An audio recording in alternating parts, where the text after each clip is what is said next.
En la presencia del Señor con gratitud y alza tu voz con jubileo. Y segundo, no debemos desanimarnos, siendo que tenemos a Jesucristo como la propiciación por nuestros pecados.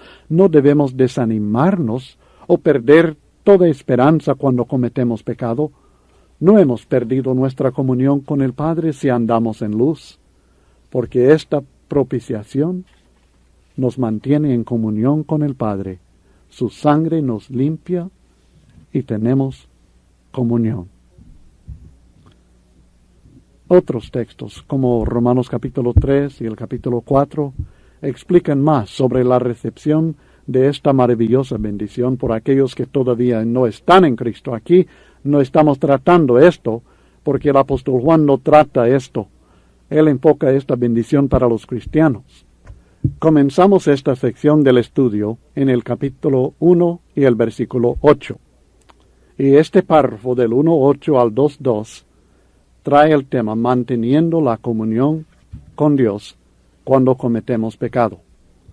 Y hemos aprendido que el requisito fundamental para el cristiano que anda en luz, para que mantenga la comunión con Dios cuando comete pecado, el requisito fundamental es confesar sus pecados. Y la provisión fundamental, por la gracia de Dios, es la sangre de Jesucristo, que es la propiciación por nuestros pecados. Dios provee el medio y pone la condición para que el cristiano que practica la verdad, que anda en luz, mantenga su comunión constante con Dios. Y esto es confesar sus pecados. Es el requisito que Él ha establecido. Cuando hacemos esto, nosotros, que siempre tratamos de practicar la verdad en vez del pecado, tenemos comunión con Dios, tenemos seguridad de salvación, tenemos perdón de todos nuestros pecados, tenemos vida eterna. Ahora debe contestar las preguntas sobre 1 Juan 1:8 al 2:2. Si ya contestó estas preguntas, seguiremos con el estudio. Como ya notamos en el capítulo 1 y el versículo 1 al capítulo 2, versículo 2, el apóstol Juan introduce el tema de la vida eterna y la relación entre la comunión con Dios y la vida eterna. Luego procede a presentar una serie de pruebas que el cristiano debe aplicar a su vida para estar seguro que tiene comunión con Dios y como consecuencia que tiene vida eterna. Hemos aprendido que el requisito fundamental para tener vida eterna es tener comunión con Dios. Y que el requisito fundamental para tener comunión con Dios es andar en luz. Recuerde que el propósito fundamental de esta carta es dar al cristiano una base firme para saber que tiene vida eterna, declarado en 1 Juan 5:13. En el resto de esta epístola, el apóstol Juan presenta una forma concreta de examinarse para saber con bastante certeza si tiene o no comunión con Dios. Diciendo que tener comunión con Dios depende de andar en luz, lo que estaremos aprendiendo en el resto de esta carta es cómo estar seguros que andamos en luz. Y en los versículos 3 al 6 nos presenta la primera prueba para saber que andamos en luz, para saber que tenemos comunión con Dios, es la obediencia, es decir, si guardamos o no los mandamientos de Dios. El texto dice, y en esto sabemos que nosotros le conocemos, si guardamos sus mandamientos. El que dice, yo le conozco, y no guarda sus mandamientos, el tal es mentiroso, y la verdad no está en él. Pero el que guarda su palabra, en este verdaderamente el amor de Dios se ha perfeccionado. Por esto sabemos que estamos en él. El que dice que permanece en él debe andar como él anduvo. Nuestro conocimiento de Dios se manifiesta de una manera muy específica, según el apóstol Juan aquí en el versículo 3. Nuestro conocimiento de Dios se manifiesta en nuestra obediencia a Dios. En esto sabemos, dice el texto, en esto sabemos que nosotros le conocemos si guardamos sus mandamientos. Conocer a Dios no es sencillamente decir, yo le conozco. No es sencillamente tener un conocimiento intelectual acerca de Dios. Y aún una experiencia emocional espiritual con Dios no significa que nosotros le conocemos. Si nosotros sencillamente experimentamos algo emocional, espiritual, en lo cual estamos convencidos que nos hemos acercado a Dios, eso no es suficiente. No es suficiente ser sincero y tener una convicción interna de ser aceptable a Dios. Hay algo concreto, hay algo manifiesto, y es la obediencia a Dios, es guardar sus mandamientos. Podemos saber que le conocemos, pero no sencillamente en base a decirlo, no sencillamente en base a saber algo acerca de Dios y no sencillamente en base a alguna experiencia emocional, espiritual, en la cual creemos plenamente que nos hemos acercado a Dios. Lo podemos saber en algo concreto, una certeza fundamentada en lo concreto. Guardamos sus mandamientos. Conocemos a Dios, le conocemos en este texto. Es un verbo en el tiempo perfecto. Y esto indica que le hemos conocido en el pasado y que persistimos en este conocimiento de Dios. Es decir, que algo sucedió en un punto, en un tiempo en el pasado, y las consecuencias de esto que sucedió o la condición de esto que sucedió persiste. Y en este caso, lo que sucedió en el pasado es que conocimos a Dios. Y como consecuencia persistimos en este conocimiento de Dios. Le conocemos. No le conocimos, sino le conocemos ahora. La evidencia concreta de que nosotros conocimos a Dios y todavía le conocemos es nuestro espíritu obediente. No es sencillamente un sentimiento interno. Uno bien siente algo en lo interno, pero no es suficiente esto. Esto puede ser algo engañoso, pero hay evidencia que no engaña, hay evidencia que no se confunde, y es si nosotros en nuestra vida practicamos lo que Dios ordena.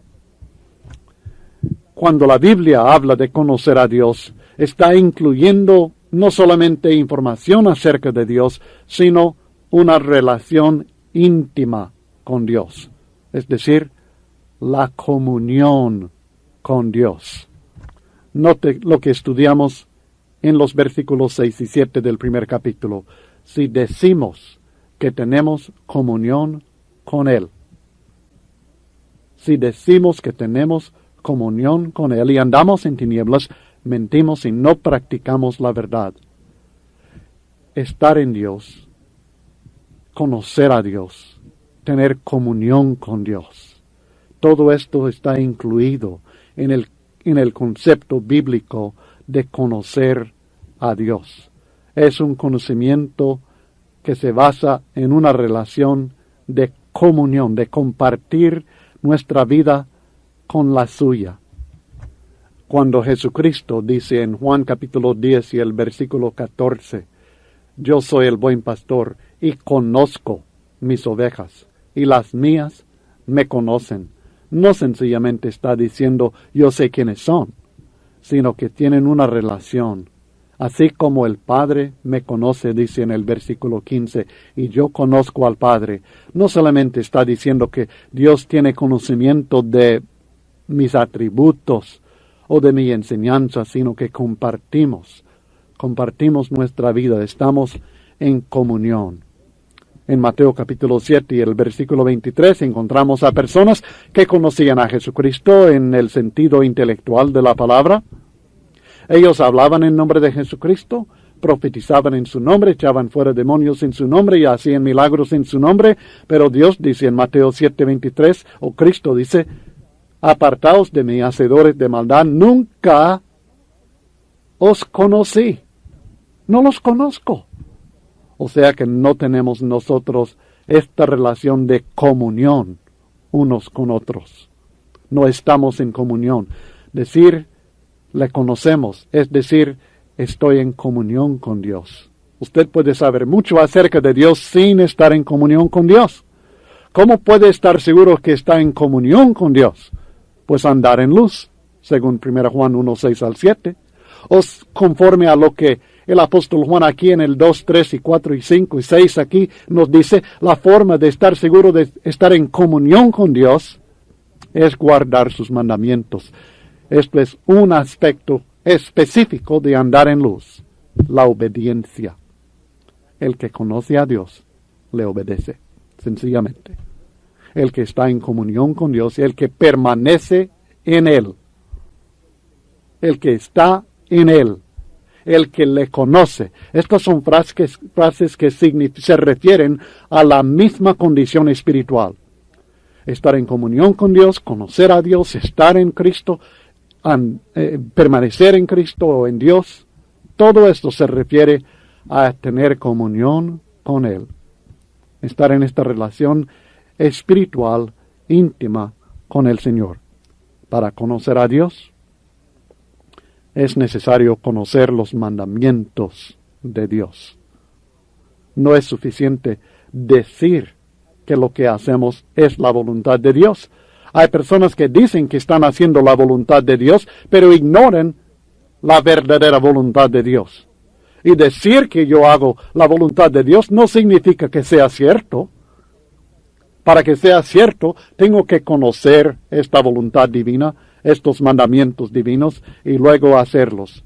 Y estos mandamientos se encuentran exclusivamente en el Nuevo Testamento, en su palabra. El versículo 5 dice, pero el que guarda su palabra, este es el que guarda sus mandamientos. En su palabra encontramos sus mandamientos. Muchos hoy día afirman no tener necesidad de los mandamientos de la Biblia, porque Dios supuestamente les ha hablado directamente. Esto es lo mismo que decían los gnósticos de aquel tiempo del apóstol Juan. Ellos decían que no tenían necesidad de los mandamientos recibidos por medio de Juan y los otros apóstoles, porque ellos, estos gnósticos, afirmaban tener un conocimiento superior, porque Dios les había hablado directamente. Y este fue uno de los errores principales que ellos cometían en relación a los mandamientos de Dios. Y personas hoy día cometen el mismo error cuando suponen que no necesitan ellos conocer y guardar lo que Dios dice en su palabra, porque Dios les ha hablado. No voy a dedicar mucho tiempo a este tema en este estudio de Juan, pero le invito a reconsiderar lo que presentamos en el curso sobre el Espíritu Santo en cuanto a la palabra, la espada del Espíritu, y probando los espíritus. En las lecciones 3 y 4 de esa serie sobre el Espíritu Santo encontrará más información acerca de la palabra de Dios, la verdad de Dios, los mandamientos de Dios. Pero conocer los mandamientos de Dios no es suficiente. Para conocer a Dios es necesario también guardar sus mandamientos. Conocer la voluntad de Dios es muy importante, pero para conocer a Dios también es necesario guardar los mandamientos de Dios. Ya hice referencia al caso en Mateo 7, 21-23, pero quiero leer ese texto, porque es muy importante en cuanto a la relación entre conocer a Dios y ser conocido por Él y hacer la voluntad de Dios. El texto dice, no todo el que me dice, Señor, Señor, entrará en el reino de los cielos, sino el que hace la voluntad de mi Padre que está en los cielos. En 1 Juan estamos estudiando acerca de la seguridad de tener vida eterna, o sea, de entrar en el reino de los cielos en aquel día final, de participar en la gloria celestial y también de estar ahora en ese reino de los cielos, de participar ahora en la salvación y la vida que Dios nos da en Cristo Jesús. Y Jesucristo en este texto dice que no es suficiente decir Señor, Señor, sino que es necesario hacer la voluntad del Padre, o sea, guardar los mandamientos de Dios. Sigue diciendo, muchos me dirán en aquel día, Señor, Señor, ¿no profetizamos en tu nombre? ¿Y en tu nombre echamos fuera demonios? ¿Y en tu nombre hicimos muchos milagros? Y entonces les declararé, nunca os conocí, apartaos de mí, hacedores de maldad. Estos individuos, aunque hablaron de Jesucristo e hicieron obras en nombre de Jesucristo y clamaron a Jesucristo como Señor, no fueron conocidos por Él y no lo conocieron a Él en el sentido de tener comunión con Él. ¿Por qué? Porque no hicieron la voluntad de su Padre que está en los cielos. Y esto es exactamente lo que el apóstol Juan nos está enseñando aquí en 1 Juan 2, del 3 al 6. Que para conocer a Dios es necesario guardar sus mandamientos. Hay que recordar el contexto de lo que estamos estudiando y el problema que el apóstol Juan trata en esta epístola. Recuerde también que se dirige a cristianos. Este texto no se aplica directamente al tema de cómo hacerse cristiano, sino a cómo el cristiano se asegura de su comunión continua con Dios. Esto es algo que lo repetiré de vez en cuando porque es vital que lo recordemos.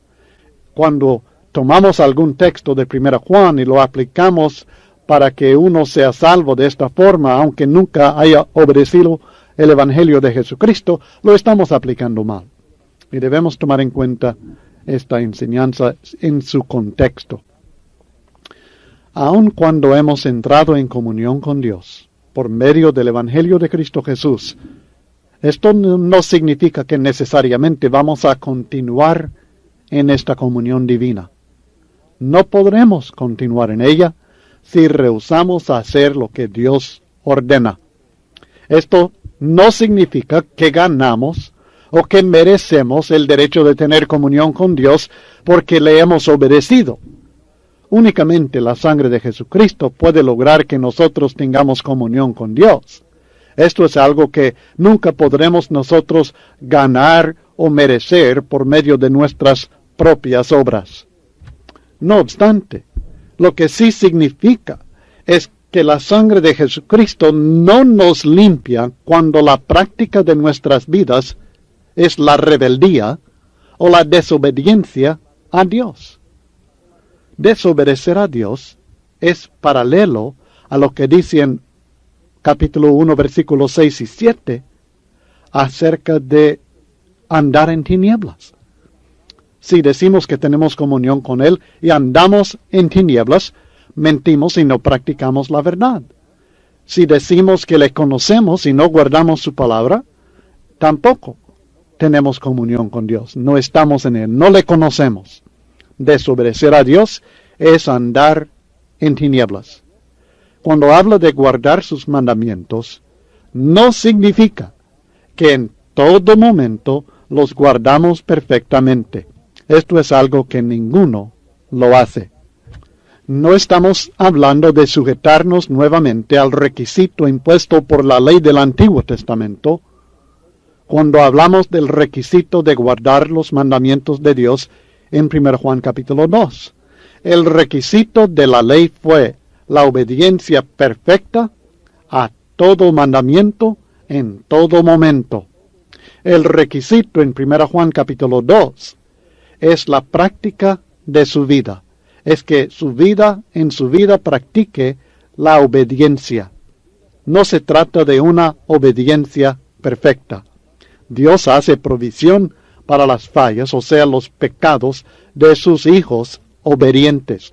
Un hijo obediente no es un hijo que siempre hace perfectamente todo cuanto Dios quiere que haga en todo momento. Un hijo obediente es uno que en su vida practica lo que Dios ordena. Trata de hacer lo que Dios ordena. Su intento, su deseo, su voluntad es hacer la voluntad de Dios. Pero falla, comete errores, no es perfecto. Y para esto Dios hace provisión, y la provisión es la sangre de Jesucristo, que nos limpia de todo pecado, porque andamos en obediencia, porque somos hijos obedientes. Para algunas personas que solamente piensan que uno o obedece o que no obedece en su vida, esto es un poco difícil, porque es cierto que en cuanto a determinado momento y determinado mandamiento, uno obedece o desobedece, eso es cierto. Pero en cuanto a su vida, en cuanto a la práctica de su vida, no es asunto de obedecer completamente, perfectamente en todo momento, o desobedecer completamente, imperfectamente en todo momento. Hay cristianos obedientes, todos los que somos obedientes, que cometemos errores. 1 Juan 1, 8 y 10. Y para estos debemos confesarlos. Debemos confesar estos pecados. Y Dios nos perdona por medio de la sangre de Jesucristo y nos limpia de toda maldad, también por medio de la sangre de su Hijo Jesucristo. Si usted capta esta enseñanza y si capta este concepto, habrá entendido mucho y le ayudará en mucho de lo que estaremos estudiando aquí en 1 Juan. El verdadero conocimiento de Dios produce obediencia. El verdadero conocimiento de Dios también resulta de la obediencia, de someterse a Él y tratar de vivir por y con Él conforme a su palabra.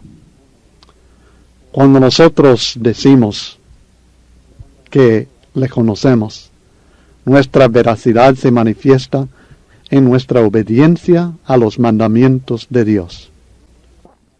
¿Está la verdad en usted? El que dice yo le conozco y no guarda sus mandamientos, versículo 4 de 1 Juan 2. El que dice yo le conozco y no guarda sus mandamientos, el tal es mentiroso, y la verdad no está en él. ¿Sabe que hay religiosos que son mentirosos? Algunos de ellos no se dan cuenta. Ellos se han engañado a sí mismos, como hablamos en el versículo 8 del capítulo 1, el que dice que no tiene pecado. Pero hay otros que sí lo saben. Y estos son engañadores de otras personas, como estudiaremos en el capítulo 4.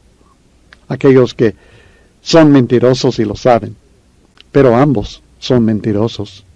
Los que no se dan cuenta, porque se han engañado a sí mismos, y los que sí lo saben y engañan a los demás. Para que la verdad esté verdaderamente en uno, es necesario, note, hacer lo correcto, no solamente saber lo correcto. Nosotros tenemos solamente aquella verdad que practicamos en la vida cotidiana. Haber memorizado las instrucciones para aterrizar una nave espacial y saber hacerlo son dos cosas muy diferentes. En realidad, nosotros tenemos solamente aquella verdad que practicamos en la vida cotidiana. Cuando los mandamientos de Dios escritos en la Biblia también están inscritos en el corazón del cristiano, éste los guarda. A esto se refiere Hebreos capítulo 8, versículos 10 y 11. Por lo cual dice, este es el pacto, citando de Jeremías 31, allá cientos de años antes. Este es el pacto que haré con la casa de Israel después de aquellos días, dice el Señor, pondré mis leyes en la mente de ellos y sobre su corazón las escribiré, y seré a ellos por Dios, y ellos me serán a mí por pueblo. y ninguno enseñará a su prójimo, ni ninguno a su hermano diciendo conoce al Señor, porque todos me conocerán desde el menor hasta el mayor de ellos. Aquel que conoce a Dios tiene la ley de Dios en su mente, tiene los mandamientos de Dios escritos en el corazón y como consecuencia los practica. La verdad está en él, está en su corazón.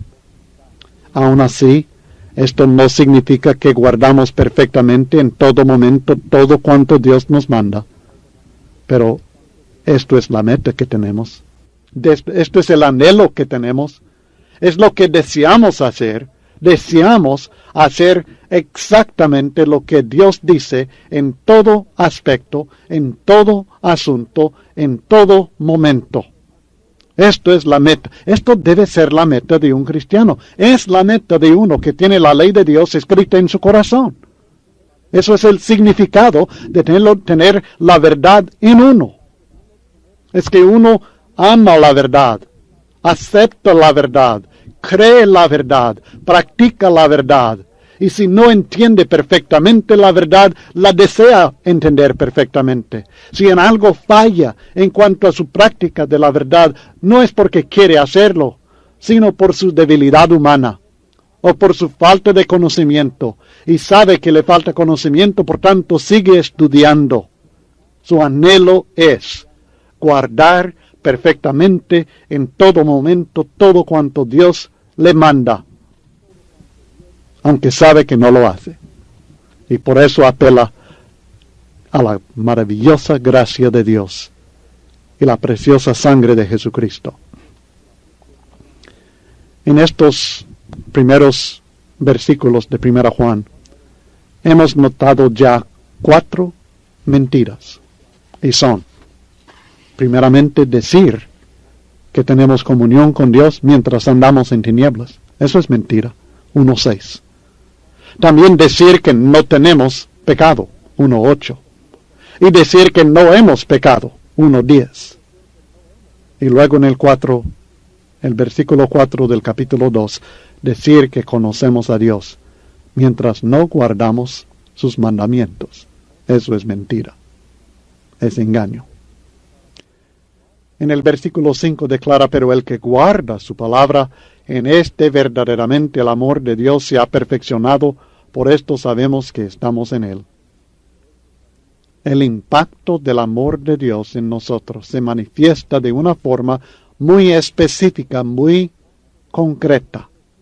El impacto del amor de Dios en nosotros se manifiesta en nuestra obediencia a los mandamientos de Dios. El que guarda su palabra, en este verdaderamente el amor de Dios se ha perfeccionado. Por esto sabemos que estamos en él. Hay una relación muy exacta entre el amor de Dios hacia nosotros y nuestra obediencia a los mandamientos de Dios. Hay 2 pasos muy importantes en el proceso de llegar a ser obediente a Dios. Primero, el amor que Dios nos tiene produce nuestro amor hacia Dios. Nosotros amamos, ¿por qué? Porque Él nos ha amado. 1 Juan 4:19. Nosotros le amamos a Él porque Él nos amó primero. Nuestro amor hacia Dios es producido por el amor que Dios nos tiene a nosotros. Y luego, el segundo paso es que nuestro amor hacia Dios resulta en nuestra obediencia a sus mandamientos. Juan capítulo 14 y el versículo 15 es uno de varios textos que enseñan esto mismo. Estas son palabras de Jesucristo. Y si me amáis, guardad mis mandamientos. Si le amamos, nosotros vamos a guardar sus mandamientos. Es el resultado, la consecuencia natural de amar a Dios. Cuando nosotros nos enamoramos de Dios, vamos a ser obedientes a sus mandamientos. Cuando no somos obedientes a sus mandamientos, cuando en nuestra vida no practicamos la obediencia a los mandamientos de Dios, el problema es falta de amor para Dios. Y la solución es amar más a Dios. ¿Cómo? Por conocer más el amor que Dios me tiene a mí. Cuando nosotros recibimos el impacto del amor de Dios que Él nos tiene a nosotros, el resultado es que nosotros nos enamoramos de Él. Si el amor de Dios no lo atrae a usted, si el amor de Dios no hace que usted se enamore de Él, nada logrará que usted lo ame. Y nada logrará que usted sinceramente de corazón practique la obediencia en su vida. El amor de Dios se perfecciona, logra su meta y cumple su propósito cuando causa que el ser humano sea obediente a Él. La meta del amor de Dios que se logra según el capítulo 2 y el versículo 4, la meta del amor de Dios es la obediencia a los mandamientos de Dios. Se ha perfeccionado en este texto significa que ha logrado su meta. Ha cumplido su propósito. Consumado es, declaró Cristo en Juan 19, 28 y 30. Él ha cumplido su propósito, ha cumplido la voluntad del Padre que lo envió. Ha hecho lo que Dios le envió que hiciera. Dice el versículo 28 de Juan capítulo 19. Después de esto, sabiendo Jesús que ya todo estaba consumado, dijo, para que la Escritura se cumpliese, tengo sed. Y luego, en el versículo 30, cuando Jesús hubo tomado el vinagre, dijo, consumado es. Y habiendo inclinado la cabeza, entregó el Espíritu, como que quien dijera, ya lo terminé, ya lo completé, ya lo cumplí, ya está perfeccionado. Esta frase, este verbo se ha perfeccionado, es el tiempo perfecto. E indica que logró su meta, que es la obediencia, y este resultado permanece. La obediencia persiste en la vida de esta persona. Cuando el amor de Dios nos impacta como Dios quiere que haga ese impacto en nosotros, se perfecciona. Y esta perfección, esta meta lograda en nuestra obediencia, persiste en la vida. También es importante notar que esto es algo que Dios hace. La voz pasiva del verbo señala a otro, a Dios, como el que actuó para perfeccionar, para lograr esta meta. El amor de Dios ha logrado su meta por medio de la obra de Dios mismo en su corazón. Es importante recordar que la obediencia que Dios desea de nosotros no resulta sencillamente de respetar la autoridad de Dios o del temor a las consecuencias de la desobediencia, sino principalmente resulta del amor. Claro, debemos respetar la autoridad de Dios y debemos temer las consecuencias de la desobediencia. La Biblia presenta que Dios es un Dios soberano, es el Señor. Debemos nosotros arrodillarnos, hincarnos, debemos nosotros humillarnos delante de Él y reconocer su autoridad. Es Señor Dios de cielos y tierra, creador de todo. La Biblia también nos presenta la verdad acerca del castigo eterno, del infierno. Y esto nos debe hacer temblar si estamos en desobediencia a Dios. Y debe hacer que reflexionemos y que pensemos en la importancia de ser obedientes a Él. Pero para tener una obediencia continua, una obediencia de corazón, una obediencia que agrada a Dios, no es suficiente decir, oh, tú eres Dios, entonces te obedezco. No es suficiente decir, oh, no quiero irme al infierno, por tanto te obedezco. Importantes que sean estas verdades, y son importantes. Y es importante que reaccionemos de esta forma. Pero Dios quiere más. Él quiere el corazón. Él quiere que nosotros le amemos sobre todas las cosas. Este es el primer mandamiento, el mayor de todos. amar a Dios.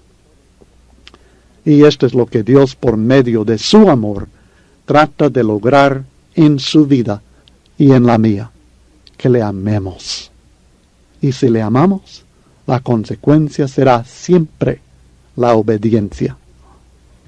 No es posible separar el amor verdadero hacia Dios de la obediencia a la palabra de Dios. El que dice que ama a Dios y no guarda su palabra, sencillamente no sabe lo que es el amor, se ha engañado a sí mismo o trata de engañar a los demás. Por esto sabemos que estamos en Él. La evidencia concreta está muy clara. Guardamos sus mandamientos.